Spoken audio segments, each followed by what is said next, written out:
tardes. Para mí es de especial agrado de saludar a todos ustedes en esta discusión virtual. Partimos de la convicción que la democracia solamente puede ser sólida a largo plazo cuando integramos a todos los grupos de nuestros pueblos a la toma de decisiones, y obviamente los pueblos indígenas son sumamente importantes en América Latina. Publicamos mucho sobre las temáticas, tanto en forma impresa como en forma digital. Cooperamos también con instituciones indígenas, estatales, ONGs e instituciones académicas en la elaboración de investigaciones. Así que nuestros eventos, que normalmente son regionales y además presenciales, que consisten con encuentros con comunidades indígenas, ya no son posibles de esta manera. Es decir, ¿qué hacemos ahora? Lo mismo como ustedes, nos quedamos en casa. Hacemos muchos videos, muchas videoconferencias. Ya sabemos que el Estado peruano ha tomado ciertas medidas para enfrentar esta problemática económica, social que tenemos por delante y que va a ser, creo que, muy grave. También hay las recomendaciones reconocidas de Naciones Unidas y de la Organización Mundial de la Salud. En algún momento va a llegar el virus y allá vamos a ser enfrentados nuevamente con todas las problemáticas que ya mencionamos desde hace años, que es básicamente la falta de infraestructura, la falta de atención de parte del Estado a estas regiones que son en la mayoría más aisladas. Es de gran importancia que los protocolos también sanitarios que se van a elaborar ahora justamente se elaboran de manera conjunta, y en ese sentido la CAS está para apoyar estos procesos de diálogo intercultural que habrá en la región y que son de suma importancia en nuestra opinión. Y antes de todo, espero que los participantes puedan fomentar el diálogo entre peruanos. En esta crisis del COVID es un debate sumamente importante. El diario británico The Economist también pronostica que la situación social va a ser grave, aun cuando la economía recupere de una forma superficial. Vamos a tener efectos bastante graves, y en ese sentido esta discusión es sumamente importante. Vamos a apoyar esta iniciativa de ustedes de diversas formas. Con eso ya quiero cerrar. Les agradezco mucho su atención y espero que vamos a tener una discusión muy fructífera y muy interesante. Muchísimas gracias. Hasta luego. Y vamos a darle la palabra a Bernardo Ponce, que es el moderador de la mesa que vamos a desarrollar inicialmente.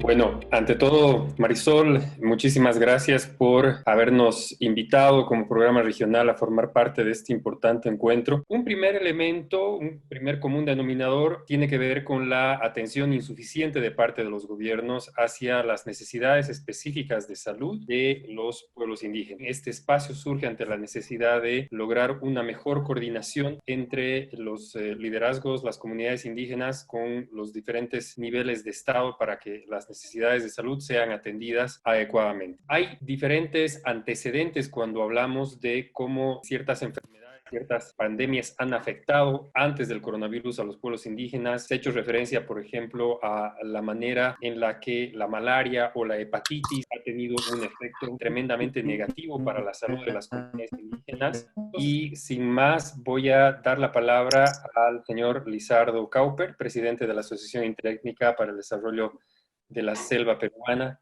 AIDISEP, para que pueda compartirnos el estado de situación de los pueblos indígenas actualmente frente al coronavirus.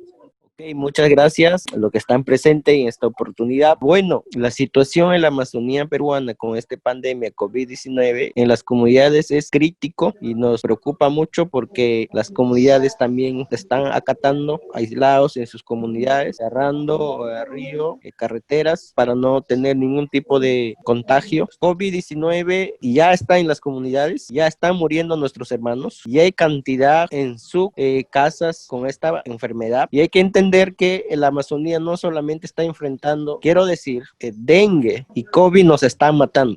Estamos mandando mensajes de prevención, pero como están aislados, nos solicitan kits biosanitarios, kits de alimentos básicos. Estamos diciendo lavarse las manos cada 20 minutos, pero sin embargo no estamos mandando jabones. No tienen fósforo, no tienen sal. Ahora, este sistema que tiene el gobierno peruano nos excluye, necesitamos. Entonces es importante que el presidente Martín Vizcarra nos dé respuesta, no solamente un mensaje que nos diga que va a reunirse con los pueblos indígenas para tomar decisiones. Ya son casi 2 meses y en 2 meses seguimos reuniones, seguimos proponiendo, seguimos exigiendo y no hay nada de concreto. Algunos ministerios no han cumplido, por eso es que llegó muy rápido esta pandemia en la Amazonía. Entonces todo y esas irresponsabilidades ha pasado y por eso es que ahorita nos está azotando el COVID en la Amazonía y hay hermanos indígenas ya muriendo. Esto es básicamente que quería compartir. Todavía no está en mano del ministro de Salud, solo son discursos de promesa de atención sanitaria. Pero nos preocupa, la enfermedad no está en capitales, ya está en las comunidades y eso es una preocupación muy fuerte para los pueblos indígenas. Buenas tardes. Quiero compartir con ustedes, todas las autoridades que estén escuchando, la verdad que es muy preocupante sobre COVID-19. Como no hay ningún apoyo, hemos cerrado, pero los militares vinieron y nos alojaron y ahora ya están pasando carros, gentes ya están llegando de la ciudad. Y ahora en el Amazonas también ya tenemos algunos paisanos que están contagiados por COVID-19. Vizcarra ha informado que ha invertido plata en la municipalidad, ni siquiera ni un canasta no ha llegado en esta comunidad. Con nuestras plantas medicinales están luchando, quieren curar con nuestras plantas medicinales porque no hay medicamentos. ¿Quiénes nos van a apoyar? Nosotros reclamamos, pero algunas autoridades no nos hacen caso. Por favor, señores, acá más es muy triste. Somos pobres, estamos en extrema pobreza, aún así somos abandonados. Eso es lo que quería compartir con ustedes, señores. Apóyanos, no nos dejen, porque acá la vida es muy triste, acá Amazonas, por distrito de Masa, provincia de Bao, departamento de Amazonas. Muchísimas gracias. Una vez más, agradecer a CAS por esta invitación. A diferencia de mis hermanos del norte, nosotros hemos tenido la posibilidad para poder decidir que se tiene que cerrar las fronteras. En el tema educativo es totalmente inviable el tema de lo que es el estudio a distancia. La gran mayoría, por qué no decirlo, el 100% de mis comunidades nativas no tienen internet para que puedan trabajar virtualmente, para que puedan hacer clases virtuales. Entonces, aquí mismo en Satipo no se ha podido atender, que era una pequeña población.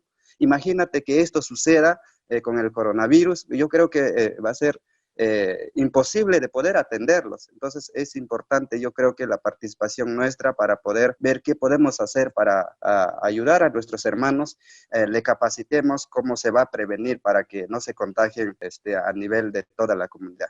Eso sería todo, muchas gracias. En representación de Acolecospa, el Apo Alfonso me designó estar en esta reunión. Antes del coronavirus, las situaciones, las realidades son catastróficas.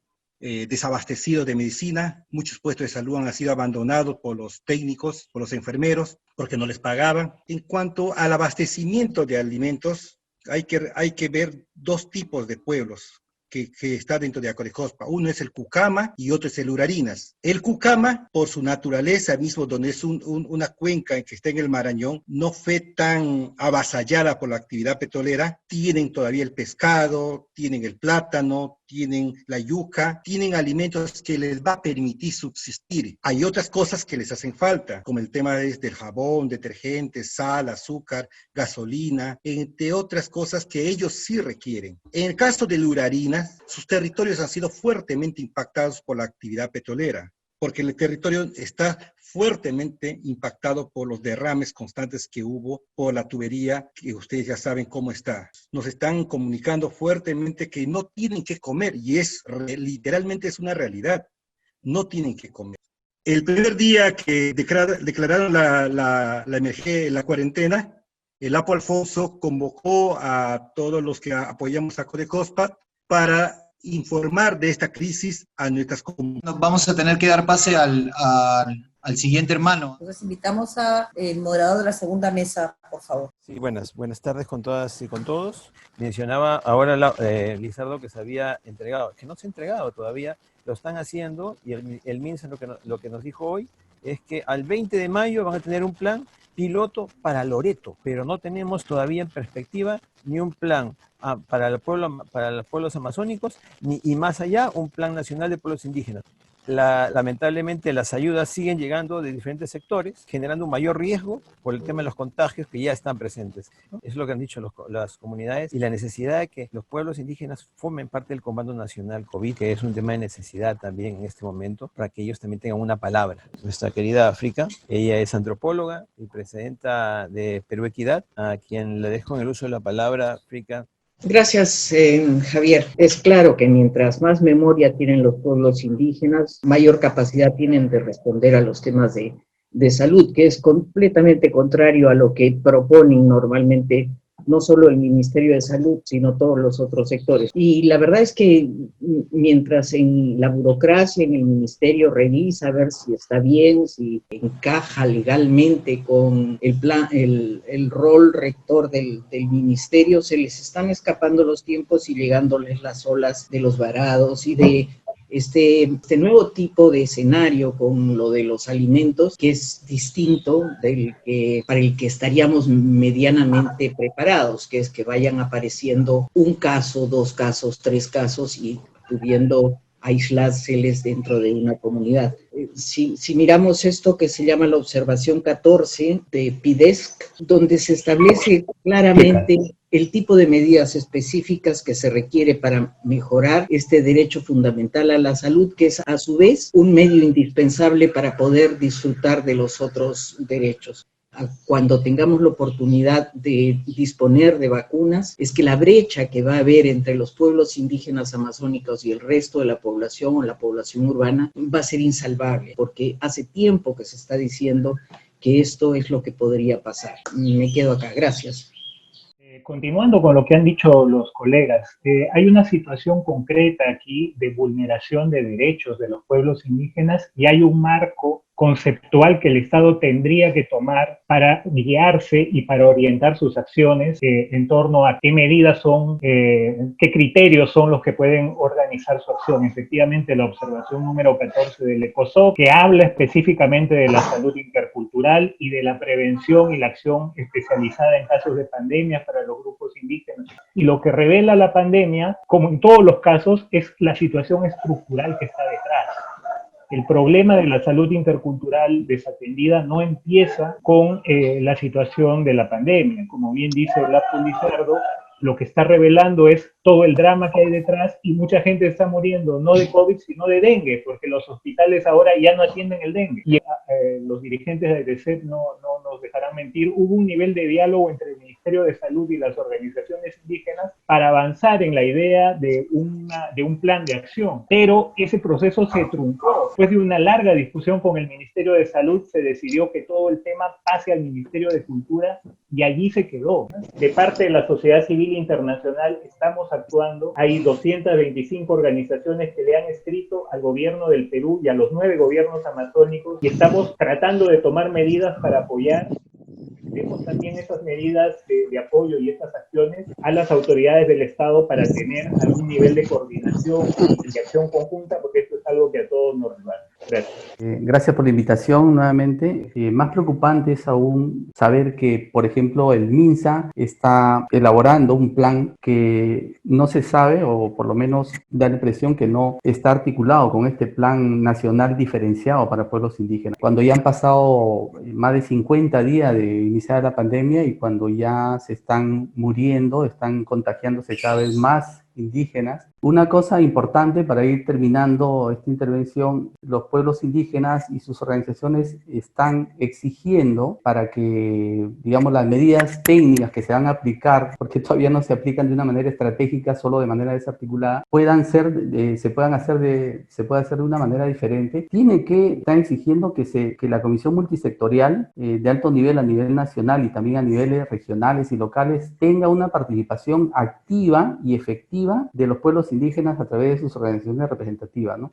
Fortalecer el control territorial también es importante. Hemos asistido a un montón de situaciones donde más bien representantes del Estado, autoridades locales o regionales, inclusive la Marina de Guerra, ¿no?, han interferido con este control territorial, ¿no? Y creo que es importante también tener mucho cuidado y mirar bien y hacer mucha vigilancia con las actividades extractivas que ya el gobierno ha mediante un decreto ha autorizado que se reactive, si no se toman las medidas técnicas necesarias, empezando por los protocolos, pero que deben ser protocolos en donde los pueblos indígenas que viven en esa zona donde se hacen estos megaproyectos participen activamente. Gracias. Yo quiero hacer algunas apreciaciones muy prácticas. Muchas de las respuestas del Estado, o sea, han habido respuestas que se han dado a tiempo, han sido extremas, etcétera, pero después las que han tenido que acompañar esas respuestas extremas o se han demorado o por otro lado están saliendo de manera tan vehemente que ni siquiera están basadas en evidencia. Aquí tenemos por lo menos 3 grandes ejes. Un gran eje que es la comunidad en sí, y la comunidad tiene que decir y tiene que entender cuál es el problema y tiene que decir qué es lo que se necesita. El otro gran eje son los trabajadores de salud que están locales, porque ellos son más o menos como el puente, y el otro es el gobierno central. El problema es cuando encontramos personas mayores de 60 años y de repente hasta el pico de 50, pero si ustedes ven, la gran mayoría de comunidades indígenas, el APU y alguna otra persona más son los mayores, y este era el momento de poder hacer, por ejemplo, telemedicina, y poder ver con telemedicina qué se necesita y establecer mecanismos, puentes aéreos si se necesita movilizarlos. Y hay los pulsoxímetros, que son estos aparatitos que se ponen en el dedo, que pueden medir la saturación de oxígeno, que son relativamente baratos, que he insistido en el ministerio que deberían haberlos llevado a cada casa después que lo encontraban positivo, una persona de edad vulnerable debería tener, o sea, si las comunidades pudieran tener eso y simplemente se evalúa, si es hasta 95% porque sale el número, no hay problema, si el número baja, esa persona la saco de ahí, sea COVID o no sea COVID, esa infección respiratoria necesita un manejo fuera de la comunidad, ¿ok?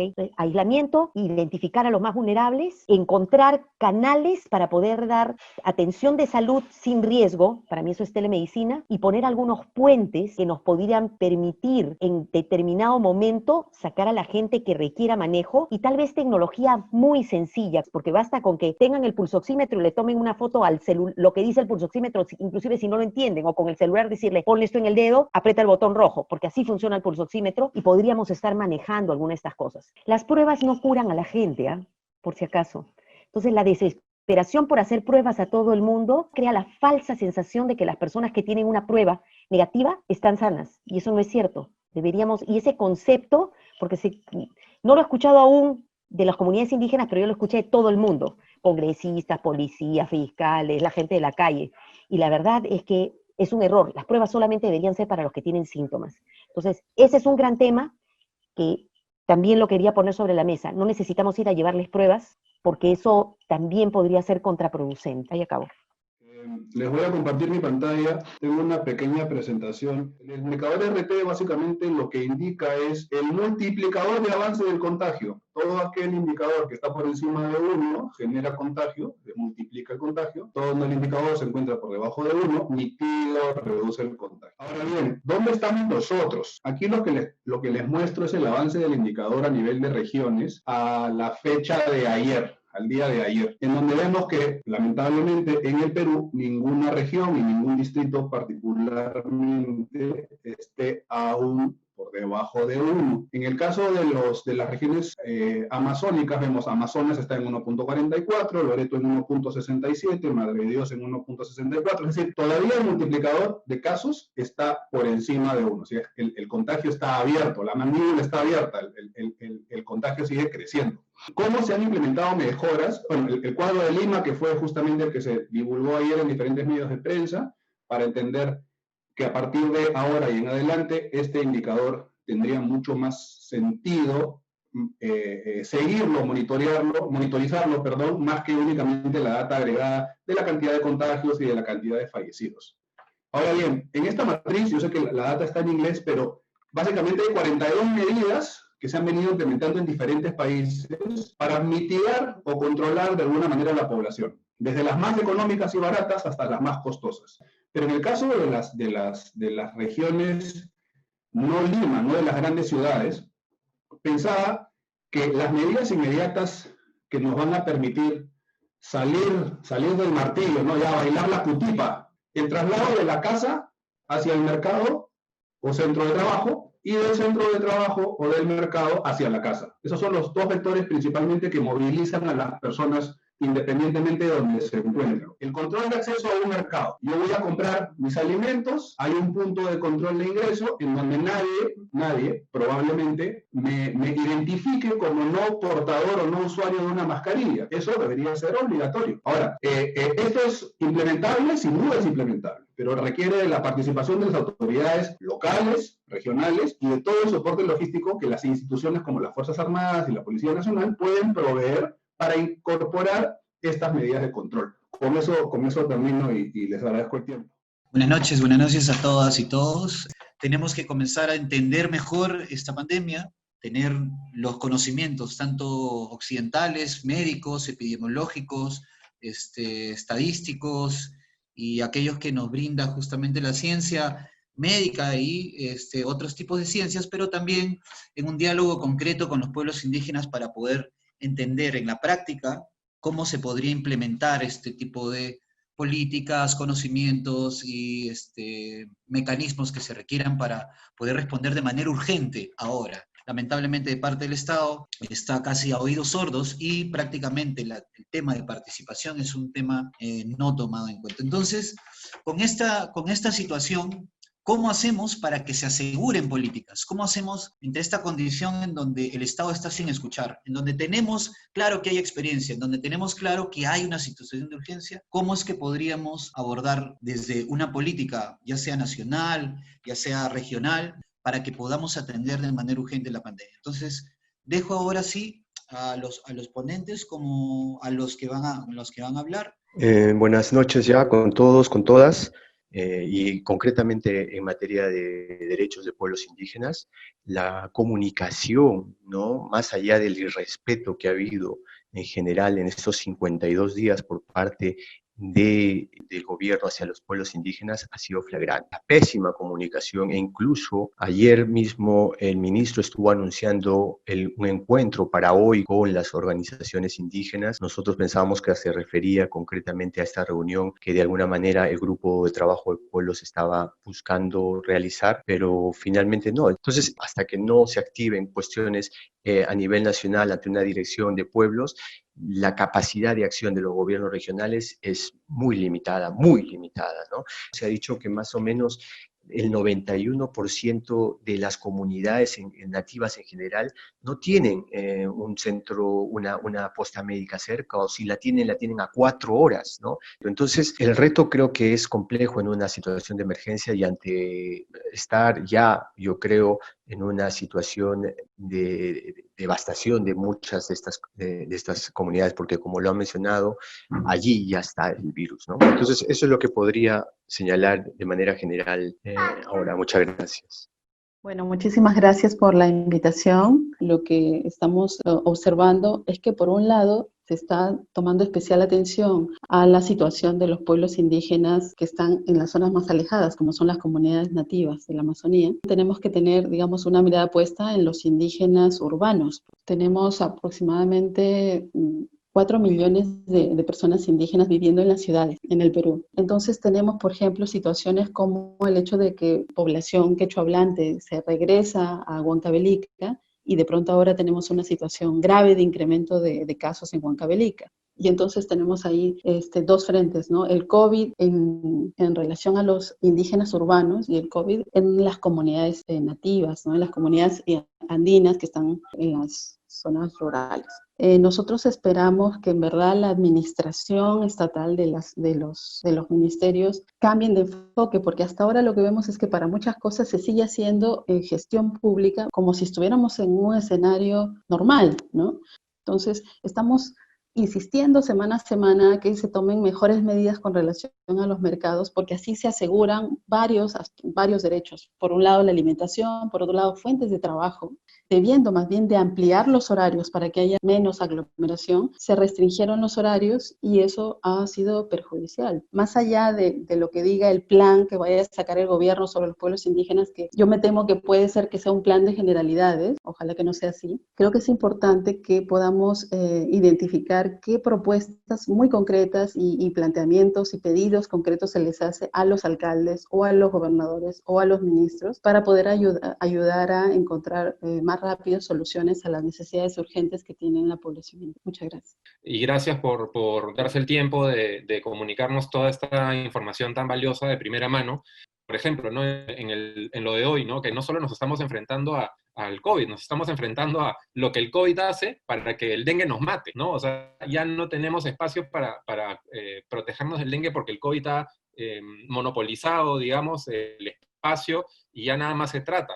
Creo que hay una diferencia entre preguntarle a alguien una vez o contarle a alguien lo que vas a hacer y construirlo con esa persona. Creo que esa segunda cosa es la que no se ha dado, ¿no? De cómo encontrar este mecanismo para tener siempre en todo el proceso a comunidades que son los usuarios y otros ángulos también importantes como por ejemplo, que en Aprendo en Casa son fundamentales padres y la formación que hayan tenido antes. Entonces, en fin, hay cosas que ajustar ahí y cómo facilitamos esa tarea.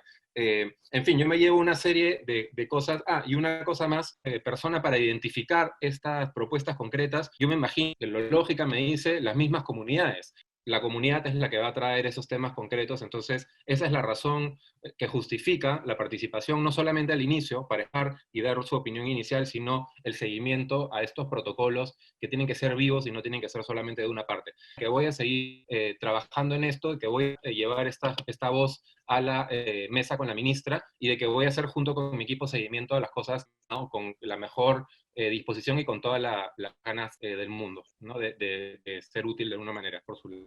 Gracias.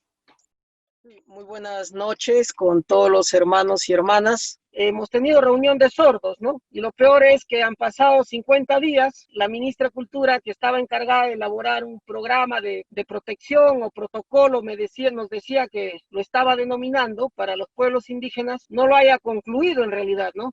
Entonces, no nos queda más que seguir luchando desde el Congreso, ya que el Ejecutivo no quiere instalar o institucionalizar el diálogo de todos los representantes de pueblos indígenas, pues el Legislativo lo tendría que hacer a nivel de una ley. El otro tema es que ahí podemos aprovechar esta coyuntura o esta crisis como una oportunidad para que se vaya implementando la política de salud intercultural que desde el 2016 ya debería haberse empezado a implementar. Así que hay que estar al tanto de los diferentes hospitales, proyectos, centros de salud, etcétera. Siempre digo, todo con los pueblos, nada sin ellos. Últimamente he estado apoyando casi hasta el día de ayer de manera ininterrumpida, acompañando en el dolor a hermanos Aguajún, que han venido hace 6 días caminando, por ejemplo, desde Lima a la ciudad de Trujillo, donde yo me encuentro, e incluso hay posibilidades que nuestros gobiernos regionales, nacional, podían haber hecho y no lo están implementando. Ante este tema de la reactivación económica, para que se respeten los derechos de los pueblos indígenas, como es el derecho a la participación y a la consulta previa con consentimiento, para poder implementar políticas desde el Congreso de la República. Muy buenas noches y muchas gracias. Muchísimas gracias. Este es el momento en el que algunas de las personas que han sido invitadas, que tienen experiencia en este tema o que escriben sobre esto, van a poder hacer uso de la palabra para cerrar con señor Alfredo Vizcarra, que es el presidente de CAAP, pero además es obispo de Jaén y tiene una relación directa con los pueblos indígenas, con monseñor Jorge Izaguirre, que es el presidente de la Comisión Episcopal de Acción Social. Si alguna de las personas que estaban dentro de los invitados que no participaban puntualmente de alguna de las mesas tiene algo que decir que considere que no se ha dicho, por favor, sírvase levantar la mano para que podamos cerrar rápidamente el tema. Juan José Fernández me pide uso de la palabra. Dos ideas que no he oído y que me parecen importantes para tener en cuenta. Por un lado, el tema de la comunicación. Habría que pensar en todo esto medidas también para desarrollar una comunicación adecuada a través de apps, de apps. En las comunidades se manejan bien los teléfonos. Todo el mundo tiene Facebook, todo el mundo tiene Instagram, tienen estas herramientas, entonces no sé de qué manera transmitir y mantener esa comunicación abierta con canales. Y con esto ya cierro el tema de la plata, cómo hacerles llegar plata a las comunidades. Hay unas ayudas rurales, se han anunciado un bono rural. En la mayor parte de las comunidades no hay ningún tipo de herramienta bancaria o agente o lo que sea para poder recibir un dinero. ¿Cómo hacer para que esas personas de las comunidades no se desplacen a centros donde pueden encontrarse con el virus. Yo no lo sé, no sé si las PIAs están operando, no están operando, las PIAs tenían un servicio de Banco de la Nación, no tengo ni idea cuál es la solución, pero creo que debería de estar dentro de las conversaciones que se llevan por parte de los congresistas, por parte de los representantes de las distintas agencias. Y como sé que el tiempo es oro, aquí lo dejo. Hola, muy buenas noches con todos y todas. Yo simplemente hacer una recomendación que no se ha planteado de esa manera. La gente cree que los tests rápidos son en sí mismo una cura, ¿no? Pero en realidad no lo es. Yo sí sugeriría en todo caso que empecemos a trabajar el tema o promover el debate en torno a trabajar en función de gestión de riesgos e impactos, en este caso hacia el derecho a la salud de los pueblos indígenas. El EPP, que lo estamos viendo en su mayoría, es el menos efectivo en cuanto a la jerarquía de controles. Es necesario identificar quiénes son los dueños de control para que ellos hagan suyo esos controles y puedan finalmente evitar la propagación del COVID, especialmente en los pueblos indígenas. ¿A qué se refiere, Jenny, con quien lleva el control? El dueño del control, si lo ves a nivel empresarial o lo ves a nivel de política pública, tendría que ser el funcionario encargado de hacer la administración de ese control. Siento que el EPP como mascarilla es la jerarquía del control mínimo. El nivel escalonado es jerarquía de EPP, administrativo, ingeniería, separación y por último, eliminar de plano la fuente de peligro, que en este caso sería el COVID-19, que hoy por hoy no existe, ¿no? Algunas personas confunden que la vacuna es en sí misma una fuente de eliminación del peligro, pero no es así. Y en todo caso también hacerle las mismas recomendaciones a los propios pueblos indígenas que hagan también su propio análisis de riesgos e impactos a nivel interno como comunidad para evitar esta propagación dentro de su comunidad.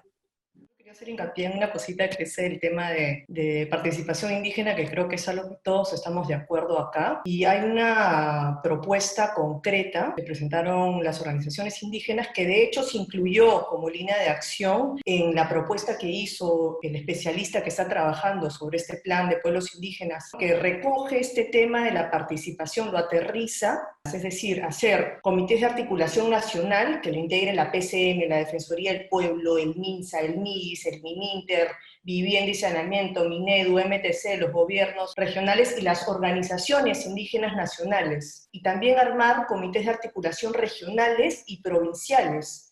Y la única manera de poder alimentar justamente un plan que responda a esas realidades que constantemente se cambian, porque hay mucha información que el Estado no tiene, desde la información demográfica de cuánta población indígena y cuántas comunidades hay, y cuáles establecimientos de salud tienen teléfono o no, hasta información que sucede en el día a día, ¿no? Que tiene que ver con el reporte de casos, que tiene que ver con por ejemplo, alcaldes que llegan y no cumplen con ciertos temas, ¿no? Como usar la mascarilla, que son casos que ya se han reportado, o otro tipo de situaciones. Entonces, si no conformamos urgentemente estos comités de articulación nacional, regional y provincial, realmente no vamos a poder responder a esta crisis en territorios que son tan amplios y geográficamente tan complejos para una logística desde el Estado. Lo primero que quiero decirles es que quiero ser práctica y quiero poner la palabra urgencia delante de todo. Número 1, cierre de fronteras. Número 2, comunidades que identifiquen quiénes tienen que salir, quiénes tienen que entrar, por qué, y protocolos de esas entradas y esas salidas para reducir los riesgos de su comunidad. El tercer punto que para mí es clave es el tema de asegurar la telecomunicación. ¿Cómo hacemos que realmente la comunicación, los celulares, se conviertan en instrumentos que unan a las poblaciones indígenas al mundo siempre que ellos quieran? Uno, la telemedicina a través de celulares. Y dos, lo que estábamos hablando acerca de la posibilidad de que tengan el dinero, los fondos, los bonos. Mi último punto es identificar a los más vulnerables, a los mayores de 50 años. Ellos no deberían tener contacto con los que salen de la comunidad, al menos ellos deberían ser los que usen el escudo. Pero que le demos escudo a los más adultos y pensar cómo mandamos esto podría ser el gran cambio, que yo creo que serían prácticos y tendrían que ponerse y no deberíamos perder tiempo. Y ahí acabo. Quería simplemente hacer la puntualización respecto de un PPT que nos llegó sobre el proyecto de plan que tiene armado el Ministerio de Cultura, y se dice que incluso se les ha entregado ya canastas y se les ha entregado medicinas y algunas cosas, cuando en realidad ellos son los más vulnerables entre los vulnerables. Al no haber protocolos, se ha entrado, como seguramente se ha entrado a las demás comunidades, con el riesgo que eso representa y que eso significa, para hacerle la consulta a la ministra de Cultura, que la van a tener el lunes, y si es que aún no están listos los protocolos, en todo caso, ese protocolo debería ser el que esté primero. Y lo otro es que al abrir las fronteras, muy cerca de algunos piacis, hay empresas madereras que interactúan permanentemente respecto a que ha habido un intercambio entre estas comunidades de contacto inicial o de aislamiento incluso, y habría que establecer claramente que eso en tiempos de COVID no puede pasar. Muchas gracias. Que el abordaje debe de hacerse desde un enfoque diferenciado. Yo quisiera recoger estos enfoques, el enfoque de la interculturalidad. Esto me parece urgente, y sobre todo yo sí recogería lo que acaba de decir Patricia. Comisionitis, planes, no funcionan en la medida en que muchas veces no responden a las realidades, pero en segundo lugar es que la acción es ahora. Estamos hablando de situaciones que se dan desde hace muchísimos años, que hemos olvidado lo que son los pueblos indígenas, hemos desconocido sus derechos.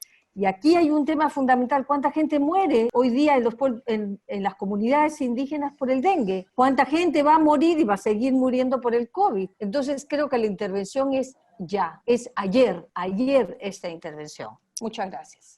La verdad es que esto es, no sé, impresionante, ¿no? Y cuando nos hemos enterado que venían como 10.000 gentes y todavía están viniendo para esta zona, y yo sugería pues que tenemos que anticiparnos, ¿no? Justamente a todo ese grupo de gente que está queriendo venirse, son como más de 500, no tengo exactamente el número, de nativos, Aguajún y One Piece, que están en Lima, han comenzado a venir varios a pie. Establecer como estaciones de acogida de quienes están viniendo a pie. Y ya no solamente eso, sino agruparlos. Bueno, prácticamente todo el mes de marzo y parte de abril, aquí estábamos tranquilos y en realidad casi no era necesaria una cuarentena. Y nos hemos lanzado a ayudar a la gente y todo esto, y ahora me resulta muy difícil conseguir ayudas en víveres, porque esto todavía no ha acabado. Lamento mucho, de verdad, que lo que ha ido sacando el Ministerio de Cultura, porque son los encargados de los pueblos originarios, deje tanto que desear.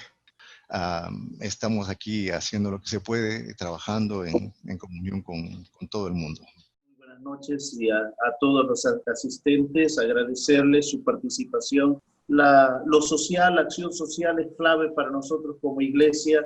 Esta pandemia nos obliga a un replanteo, obliga a incluir.